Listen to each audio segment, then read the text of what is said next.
दोनों भाई बहन अपने मम्मी पापा की कब्र के सामने खड़े रो रहे थे। पापा ने कर्ज न चुका पाने के कारण फांसी लगा ली थी और माँ ने जहर पीकर अपनी जान दे दी थी। अनाथ हो चुके दोनों भाई बहन कब्रिस्तान से बाहर निकलते हैं। कुछ देर बाद वे एक घर के सामने पहुंचते हैं और दरवाजे की घंटी बजाते हैं। घर का मालिक दरवाजा खोलता है। दोनों बच्चे हाथ जोड़कर कहते हैं, हमारे मम्मी पापा ने किसी से उधार लिया था पर लौटा नहीं पाए और मर गए। क्या आप हमें सिर्फ आज रात अपने घर में रुकने देंगे?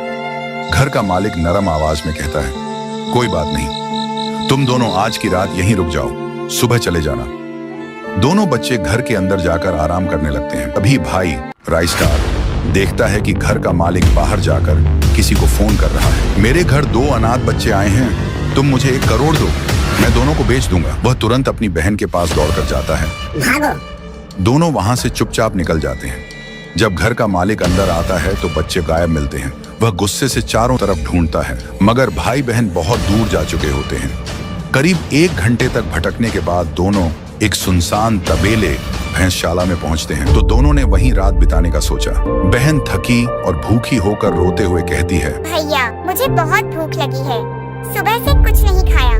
राइस्टार बहन को ढाढ़स दिलाते हुए कहता है, तू यहीं रुक, मैं तेरे लिए खाना लाता हूँ। वह पास की एक दुकान पर जाता है और दुकानदार से कहता है, भैया मेरी बहन भूखी है, मुझे पैसे दे दो, मैं बदले में आपकी दुकान साफ कर दूंगा। दुकानदार मान जाता है और राइस्टार झाड़ू लगाने लगता है।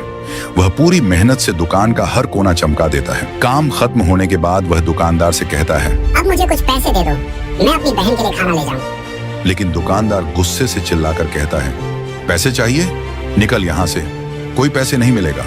राइस्टार हिम्मत करके कहता है, मैंने काम किया है, मुझे मेहनत का हक चाहिए। ये सुनकर दुकानदार डंडा उठाकर राइस्टार को पीटने लगता है। उसके शरीर से खून निकलने लगता है। दर्द और आंसू से भरा राइस्टार वहां से भागता है और अपनी बहन के पास लौटता है। बहन पूछती है, भैया मेरे लिए खाना लाए क्या? राइस्टार रोते हुए कहता है, नहीं बहन, ये दुनिया बहुत जालिम है।